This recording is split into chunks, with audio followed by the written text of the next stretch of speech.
안녕하세요. 이신규 원장입니다. 입안이 자주 헐고 눈에 염증이 생기면서 시력이 점점 흐려진다면 혹시 베체트병일까요?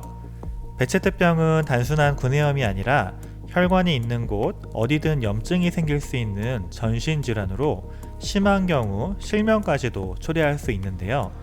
오늘은 베체트병에 대한 논문을 통해서 한방치료 사례를 함께 살펴보겠습니다. 베체트병은 염증성 전신질환으로 재발성 구강궤양부터 외음부 궤양, 눈, 피부, 위장관, 신경계, 혈관계, 관절까지 아주 복합적으로 병변이 나타나는 질환인데요. 특히 눈과 같이 작고 정밀한 부위에 염증이 반복되면 눈이 영구적으로 손상되어 시력 감퇴나 실명으로까지 이어질 수 있기 때문에 매우 위험하다고 볼 수 있습니다. 전 세계적으로 베체트병은 20에서 30대 남성에게 다른 연령과 여성들에 비해 더 많이 나타나는데요. 특이하게도 한국과 일본에서는 여성에게 더 많이 발병하고 있습니다. 실제 우리나라의 베체트병 남녀 발생 비율은 1대 1.4명 정도로 여성의 발생 비율이 더 높다고 합니다. 베체트병의 발병 원인은 아직까지 명확히 밝혀지진 않았지만 바이러스 감염, 유전적 요인, 면역 반응 이상 등이 주로 영향을 주는 것으로 파악하고 있는데요. 원인이 불명확하고 증상이 양상이 다양해서 초기 진단에 어려움이 있습니다. 오늘 논문에서는 병원에서 받은 서양의학 치료로는 호전이 없다가 한방치료로 증상이 호전된 환자 사례가 소개되었습니다. 이분은 44세 남성이었고 2009년부터 발열, 전신통 그리고 심한 구강궤양을 겪고 계셨습니다. 2009년부터 2010년까지 거의 한 2년 정도를 서산의료원 및 신촌 세브란스 병원에서 치료를 받았지만 큰 효과를 보지 못하시다가 결국 2010년 6월 말에 기존과 다른 새로운 치료법을 찾아서 한방치료를 선택하게 됩니다. 이 환자분께는 다양한 한방치료가 적용되었는데요. 가장 먼저 침치료가 하루 한 번씩 진행되었습니다.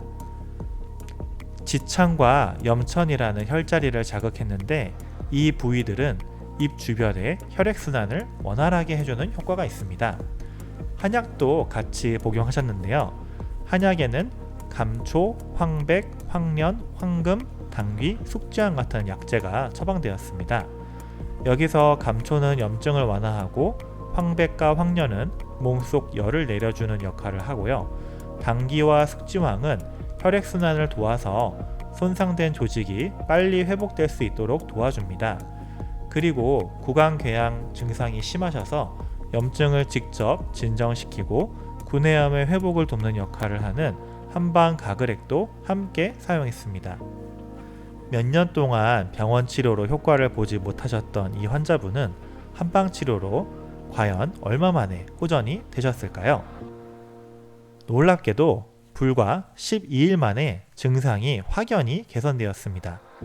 입원 당시 체온이 39.6도까지 올라가 있었고 몸 전체가 심한 통증에 시달리던 상황이었는데요. 그런데 불과 한방치료를 받고 4일 만에 체온이 36.2도씨로 정상 수준으로 돌아오고 전신통도 확연히 줄어들었다고 합니다. 통증 정도를 숫자로 표현하는 통증 점수 Pain Rating Score를 보면 입원 첫날 120점으로 극심한 통증을 보였던 환자분이 4일 차에는 70점, 7일 차에는 26점까지 감소했습니다. 환자분은 12일 후 완전히 정상 체온을 되찾았고 통증도 사라졌습니다.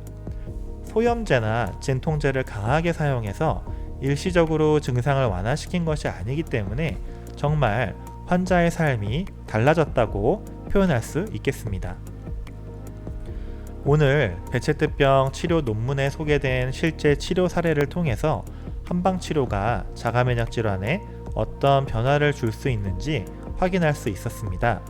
저희 위너한의원에서도 비슷한 치료 사례가 있었는데요. 이분 역시 반복되는 심한 구강궤양과 극심한 피로감으로 힘든 시간을 보내셨는데요. 처음 오셨을 때 스스로 말을 할 수 없을 정도로 입안 염증이 심하셔서 보호자가 환자분 옆에서 대신 상담을 받으셨는데요. 병원 치료를 받아도 점점 악화되어 가는 것이 뚜렷하고 일상생활이 어렵기 때문에 운영하던 사업체를 포기해야 말지 걱정할 정도였습니다. 그런데 저희 한의원에서 한방치료를 시작하면서 눈에 띄는 변화가 나타났습니다. 염증을 해독하는 청명탕을 복용하시고 일주일 만에 입안 염증이 줄어들어서 대화가 가능해지셨고, 치료 후에 한 달이 지났을 때쯤에는 염증이 많이 회복되고 피로감도 개선되어서 일상 업무가 가능한 상태로 기존에 운영하시던 사업체를 지속해서 운영하실 수 있었습니다. 병명은 배체대병으로 같더라도 환자마다 증상과 체질이 다르기 때문에 맞춤형 치료가 정말 중요합니다. 저희 한의원에서는 단순히 증상만 완화하는 것이 아니라 면역 균형을 바로잡아 근본적인 건강 개선을 목표로 하고 있습니다. 혹시 본인이나 가족, 지인이 배체대병으로 고민하고 계신다면 한의학적 치료가 또 다른 해결책이 될 수 있다는 점을 꼭 기억해 주세요. 빡센 논문에서는 앞으로도 실제 논문을 바탕으로 대안이 될 수 있는 한방 치료와 실제 사례를 소개해 드릴 예정입니다. 구독과 좋아요로 함께 해주시면 더 좋은 콘텐츠로 찾아뵙겠습니다. 지금까지 위너한의원 이신규 원장이었습니다. 감사합니다.